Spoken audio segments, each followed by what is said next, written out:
Hello everyone, welcome to Uttam's academy. ప్రపంచ పొదుపు దినోత్సవం, దీన్నే మనం వరల్డ్ సేవింగ్స్ డే అని, వరల్డ్ థ్రిఫ్ట్ డే అనడం జరుగుతుంది. అయితే మరి ప్రపంచవ్యాప్తంగా మనం ఈ యొక్క వరల్డ్ సేవింగ్స్ డేను అక్టోబర్ 30 జరుపుకుంటాం. మరి ఇండియాలో అయితే 30 జరుపుకుంటాం. ఎందుకలా అనేది ఇక్కడ మనం చూడబోతున్నాం. చాలా ఇంపార్టెంట్ పాయింట్స్ గుర్తుపెట్టుకోండి. ప్రపంచవ్యాప్తంగా ఈ యొక్క ప్రపంచ పొదుపు దినోత్సవాన్ని అక్టోబర్ 30 నాడు, మరి భారతదేశంలో అయితే మాత్రం అక్టోబర్ 30 జరుపుకుంటాం. పొదుపు అనేది చాలా ముఖ్యమైన అంశం ప్రతి ఒక్కరి జీవితంలో కూడా. మరి ఎంత డబ్బు సంపాదిస్తామో దాంట్లో అంతా ఖర్చు పెట్టుకోకుండా ఫ్యూచర్ కొరకు కొంచెం పొదుపు చేసుకుంటే మాత్రం మన యొక్క లైఫ్ ఆనందంగా బెటర్మెంట్గా ఉంటుంది. లేకుంటే మనం కష్టాల పాలవుతాం. అందుకే చెప్తారు, ఖర్చులపై అదుపు లేకపోయినట్లయితే సంపాదనలో పొదుపు లేకపోయినా రేపటి రోజున మనం రోడ్డును పడాల్సి వస్తుంది అన్నమాట. మరి ఎందుకు ఇది మనం 30 జరుపుకుంటామంటే అక్టోబర్ 31 నాడు ప్రపంచవ్యాప్తంగా జరుపుకుంటాం. కానీ అక్టోబర్ 31 నాడు మన శ్రీమతి ఇందిరాగాంధీ గారు, అంటే X prime minister of India మరియు మొట్టమొదటి భారతదేశ మహిళా ప్రధానమంత్రి మరి ఏకైక మహిళా ప్రధాని అయినటువంటి శ్రీమతి ఇందిరాగాంధీ గారు అక్టోబర్ 31 నాడు అసాసినేషన్ అంటే చంపబడ్డారనమాట.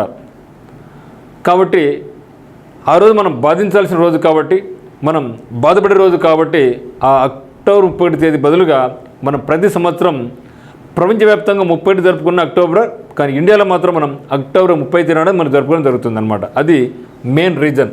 మరి యొక్క సంవత్సరంలో మనకి థీమ్ కూడా ఒకసారి ఇవ్వడం జరిగింది. ఆ థీమ్ కూడా ఒకసారి చూద్దాం మనం. Celebrated to focus on the importance of money savings by individuals for the future. World savings day is observed on in the 31st October, but in India it is observed on 30th October since the former Prime Minister Mrs. Indira Gandhi assassinated on October 31st. So this is the main reason అన్నమాట.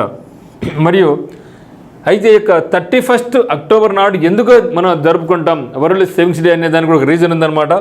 World savings day also called world thrift day was first established in the year 1924. So 1924లోనే మన యొక్క thrift డేని మనం ఏర్పాటు చేయడం జరిగింది. During the first international savings bank congress ఆ యొక్క అది జరిగింది కాబట్టి దానికి గుర్తుగా ప్రతి సంవత్సరం మనం అక్టోబర్ 31 నాడు మనం జరుపుకుంటున్నాం. మరి ఈ యొక్క వరల్డ్ థ్రిఫ్ట్ డే 2024 యొక్క థీమ్ ఏమి అంటే importance of financial literacy among children. అంటే ముఖ్యంగా చిన్నపిల్లలకు మనకి పొదుపు అనేది చాలా నేర్పించాలి. అందుకని మనం కూడా చూస్తుంటాం, చిన్నపిల్లలకు మనకు కిడ్నీ బ్యాంక్స్ ఇంట్లో చిన్న హుండీ లాంటివి తీపిస్తూ ఉంటాం. ఎందుకంటే దానికి ఇంపార్టెన్స్ చిన్నప్పుడు తెలియాలి. ఎందుకంటే ఈ యొక్క ఇంపార్టెన్స్ తెలియలేదనుకోండి, పెద్ద అయిన తర్వాత ఎంత డబ్బులు సంపాదించినా కూడా ఇక ఫినాన్షియల్ మేనేజ్మెంట్ తెలియకపోతే చాలా ఇబ్బంది పడతారు. కోర్టు సంపాదించినా కూడా దాన్ని కరగబెట్టేస్తాం. అందువల్ల చిన్నప్పటి నుంచే మనం ఖచ్చితంగా ప్రతి ఒక్క పిల్లలు కూడా ఇంట్లో వాళ్ళకు మనం ఇంపార్టెన్స్ ఆఫ్ ఇక సేవింగ్స్ మనం నేర్పించాలి. అదే అనమాట importance of financial literacy among children.